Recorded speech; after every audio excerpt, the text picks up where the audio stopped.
Hey everyone, so in this video, I'm going to show you how to delete an event on Partiful.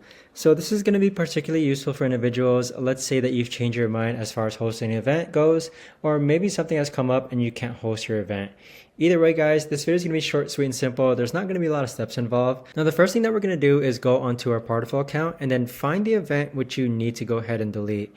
So this right here is just a test event that I've created. So go ahead and click on it. And then on the right hand side, you're going to click on these three dots and then click on delete event. So you're going to see a confirmation here that says, are you sure you want to delete this event? Just simply click on yes. And there you have it. That right there is the best and easiest way that I know of to actually go ahead and delete an event on Partiful.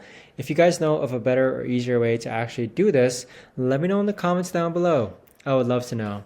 In addition to that, guys, with Partiful, if you haven't signed up for it just yet, it's absolutely free. I currently use it to plan and host sporting events in particular, but it's been absolutely phenomenal. And best of all, it's free, guys. And it just helps coordinate and lets you know who's actually attending your event, who's actually maybe going to your event, and who can't go to your event.